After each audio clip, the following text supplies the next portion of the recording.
اللہ کریم ارشاد فرما رہا ہے، اے لوگو اگر تم میرے نبی کی مدد نہ بھی کرو گے تو اللہ اپنے نبی کی مدد کر چکا ہے۔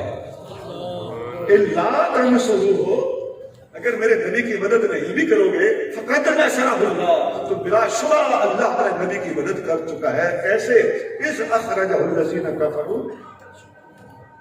جب میرا محبوب مدینہ سے مکہ سے ہجرت کر کے مدینہ جانے لگا، ثانی اثنین، تو وہ دو میں سے دوسرا تھا، دو میں سے ثانی اثنین، اذ ہما فی الغار، جب وہ دونوں غار میں تھے، ہما دونوں، اذ یقول لصاحبہ، جب وہ اپنے صاحب سے کہہ رہا تھا، لا تحزن، ڈر نہیں، ان اللہ معنا، اللہ ہمارے ساتھ ہے۔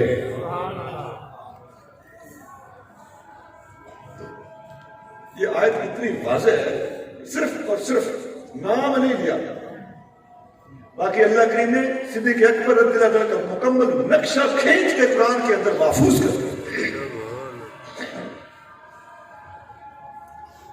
اور یہاں ثانی اثنین، دو میں سے دوسرا، کچھ علماء کا خیال ہے کہ دوسرا نبی پاک ہے صلی اللہ علیہ وسلم، اور کچھ کا خیال ہے کہ دوسرا ابو بکر صدیق ہے۔ اب قرآن کا سیاق دیکھیں تو دوسرے حضور محسوس ہوتے ہیں، لیکن حدیثیں پڑھنے سے پتہ چلتا ہے نبی کریم صلی اللہ علیہ وسلم اول اور صدیق اکبر دوسرے ہیں۔ یہ مقام اور شان کی بات نہیں ہو رہی، مقام اور مرتبے کے لحاظ سے تو حضور ہی اول ہے، لیکن غار کے اندر داخل ہونے کے حوالے سے بات ہو رہی ہے۔ بہرحال مجموعی طور پر یا سفر کرنے کے حوالے سے بات ہو رہی ہے۔ ایک حدیث میں آتا ہے نبی کریم رؤوف رحیم صلی اللہ علیہ وسلم کے دو صحابی ابو بکر صدیق اور عمر فاروق، دونوں کی آپس میں کوئی روک جھوک ہو گئی، یہ ہو جاتا ہے دراؤں میں، بھائیوں میں۔ دونوں نبی پاک کے ساتھ اسلام کے پاس پہنچے۔ اب آج کل ہم لوگ کیا کرتے ہیں، ہم تو ہر جہاں بھی جاتے ہیں کہتے ہیں میں سچا ہوں، میں سچا ہوں، میں سچا ہوں، لیکن یہ دونوں اللہ کے پیارے آقا کی بارگاہ میں پہنچے، صدیق اکبر نے عرض کی حضور میری غلطی ہے، فاروق اعظم نے عرض کی حضور میری غلطی ہے۔ یہ حدیث بخاری شریف ہے، بخاری میں حدیث ہے۔ آپ کریم صلی اللہ علیہ وسلم سمجھ رہے تھے، آپ سے زیادہ کون سمجھے؟ آپ علیہ السلام نے فرمایا یا ایھا الناس، آپ نے خطاب دیا صدیق اکبر کے دفاع میں، خطاب دیا یا ایھا الناس کے الفاظ بتا رہے ہیں کہ یہ خطاب ہے، ان اللہ بعثنی الیکم، اللہ نے مجھے آپ لوگوں کی طرف رسول بنا کے بھیجا، وقلتم کذبت، آپ لوگوں نے میرا انکار کیا، وقال ابو بکر صدق، ابو بکر میری غیر موجودگی میں بھی میرا دفاع کرتا تھا، میرا نبی سچا ہے۔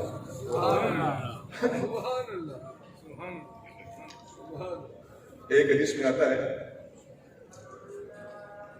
سیرت ابن اسحاق، بہت پرانی کتاب ہے، 150 ہجری میں ابن اسحاق فوت ہو گئے تھے، امام اعظم ابو حنیفہ کے ہم اثر ہیں، یہ تبع تابعین میں ہے، امام بخاری سے 100 سال پہلے کے بزرگ ہیں۔ یہ اپنی اس کتاب میں اور سیرت ابن ہشام میں اور دلائل النبوہ میں امام بہقی نے یہ حدیث نقل کی ہے کہ نبی کریم رؤوف الرحیم صلی اللہ علیہ وسلم نے ارشاد فرمایا ما دعوت احدا الى الاسلام الا وكانت له عنه قبلة وتردد ونظر، میں نے جب بھی کسی کو اسلام کی طرف دعوت دی ہے، ہر بندہ ایک دفعہ سوچوں میں پڑ گیا ہے، غور کیا ہے، تردد کا شکار ہوا ہے، اللہ ابا بکر، سوائے ابو بکر صدیق کے، جیسے ہی میں نے دعوت دی ابو بکر صدیق نے میری دعوت پر بلا تاخیر لبیک کہہ گئے۔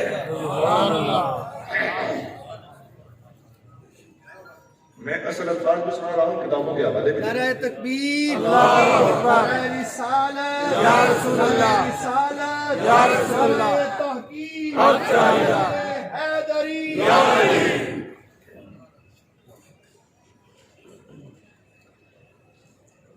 یہ جو حضور نے فرمایا نا کہ میں نے اسلام پیش کیا تو مجھے لوگوں نے جھٹلایا، ابو بکر میرا دفاع کرتا تھا، یہ حدیث سنا رہا تھا، تو بیچ میں نے وہ حدیث ہیلپ کے طور پر لگا،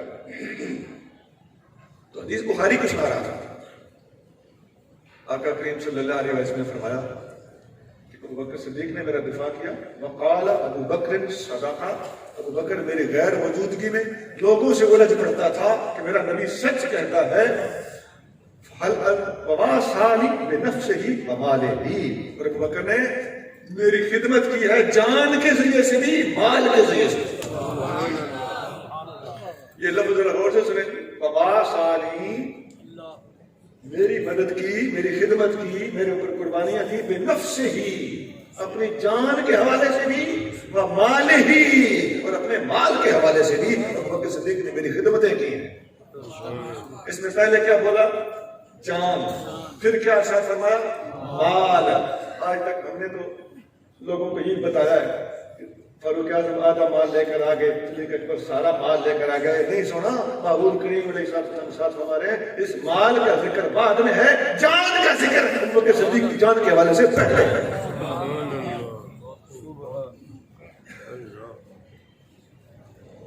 آگے فرمایا اگر الفاظ بڑے سننے والے، یہ میں بخاری شریف حدیث پڑھ رہا ہوں، آقا نے فرمایا فَهَلْ أَنْتُمْ تَارِكُوا لِي صَاحِبِي فَهَلْ أَنْتُمْ تَارِكُوا لِي صَاحِبِي، دو بات فرمایا، میرے یار کو میرے لیے رہنے دو گے، میرے یار کو میرے لیے رہنے دو گے۔